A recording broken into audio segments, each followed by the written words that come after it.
and welcome to the channel. I'm Meanpoo the narrator, and today we will look at some gameplay of Mortal Kombat X and how it performs with the i5-7300 paired with a 1050 Ti. I'm hoping that most people watching this is familiar with the game. In case you aren't, Mortal Kombat X or 10 is a fighting game similar to Street Fighter, in which two characters fight against each other using a variety of attacks, including special moves and the series' disgusting but cool finishing moves. It is developed by NetherRealm Studios and published by Warner Bros. Interactive Entertainment. It was released on April 13th, 2015 for the Windows platform.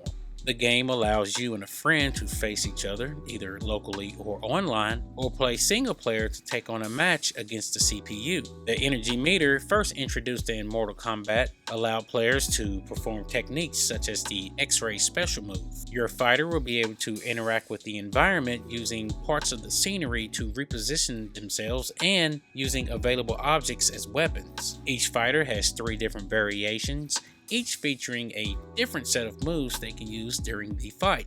For example, the character Scorpion features a ninjutsu variation which gives him specific moves utilizing dual swords, a Hellfire variation which incorporates fiery special moves, and an Inferno variation which allows him to summon Hellspawn minions to aid him in the fight. Returning from the previous Mortal Kombat game is the energy meter, which is divided into 3 sections. These provide access to enhanced special moves which cost 1 section, breaking combos will cost you 2 sections, and performing X-ray moves will cost you all 3 sections of the bar. Additionally, a stamina meter has been added under the health bar, and it consists of 2 sections and is consumed whenever you run, perform a backdash, a combo breaker, a stage interaction, or a certain special technique. In addition to the usual fatalities, Mortal Kombat X features 2 new types of finishing moves. Quality, which instantly kills your character if you quit during a multiplayer match, and there are faction kills, which are a set of finishing moves available to you based on a selection of one of the game's 5 factions. Brutality finishing moves are in the game, but now take some form of enhanced versions of certain moves that are triggered when said move is used as the final blow to win a final round in a fight, provided certain conditions are met. The game features stage brutalities. They are triggered when certain environment interactions are used to finish the opponent. For local single player, the game offers story mode, a plot-driven mode with cutscenes between the fights. Living Towers is an evolved form of Mortal Kombat's Challenge Tower, where the play conditions change. When playing online, the play modes include 1 vs 1, ranked or random, King of the Hill, Survivor, and Test Your Luck. There is a mode called Faction Wars where you choose from one of the 5 factions to align with and join a persistent online cross-platform competition with others. If your faction wins at the end of the week, you will be granted faction-specific finishing moves. There are 33 characters that you can play with, which includes the combat packs.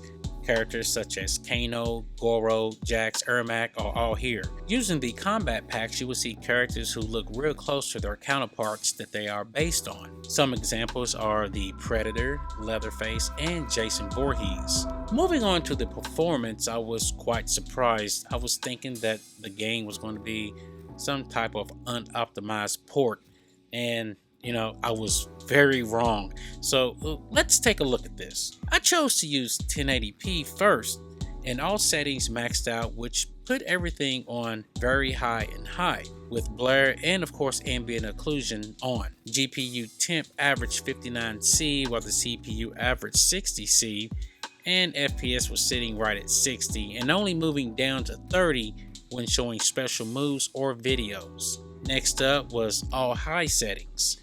GPU temp stayed the same while the CPU only gained 0.4 degrees. FPS was just like the first. Moving to medium, GPU temp averaged 59C while the CPU averaged 62C, which is a 2-degree gain. So it's getting a little warmer, and you know what? I've seen this in a recent game before. I just can't remember which one it was. Anyway, FPS again still seems like it's locked at 60 and 30, and this is with the VSync option off. Jumping to low was pretty much the same and nothing changed. So I switched down to 1600 by 900, maxed out the settings, and the GPU temp had an average of, and the GPU temp dropped down to an average of 57C while the CPU sat with an average of 61. I'm sure you've pretty much guessed that the FPS was still 60 and 30, and if you thought so, yeah, you're right. Lastly was max settings with blur and ambient occlusion set to off at 1080p. So I went back up. GPU dropped to 56.5C and CPU was averaging 59C. FPS, need I say, continued to be 60 while fighting and 30 while, of course, showing movies. All of this can be summed up as the game runs fantastic on the Acer Nitro 5. With having great temps to boot. You can expect to have, for the most part, a solid 60 FPS experience while playing, and if you have problems, just turn the blur option off. That seems to work. The only real problem I have with the game is that most of the moves are hard to pull off. I've been out of the loop for a while with Mortal Kombat. If you are a seasoned player, you should have no problem with this game and trying to pull off certain moves, especially the fatalities. They are insane. And with that, if you're still here listening, I would like to say thank you and I really appreciate it. If you enjoyed the video, please leave a like and consider subscribing.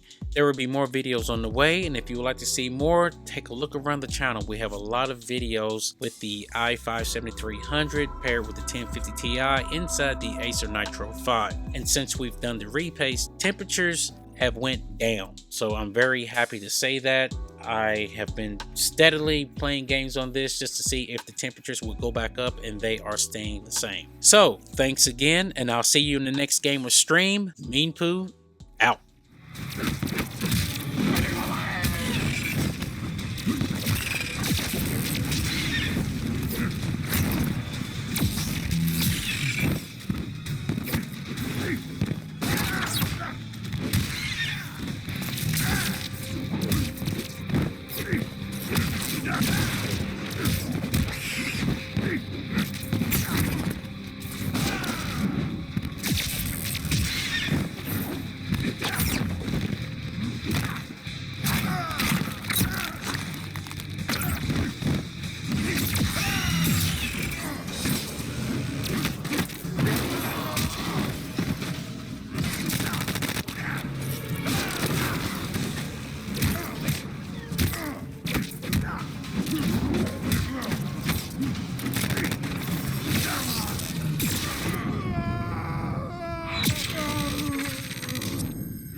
Hope someone got a shot of that.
Alien wins.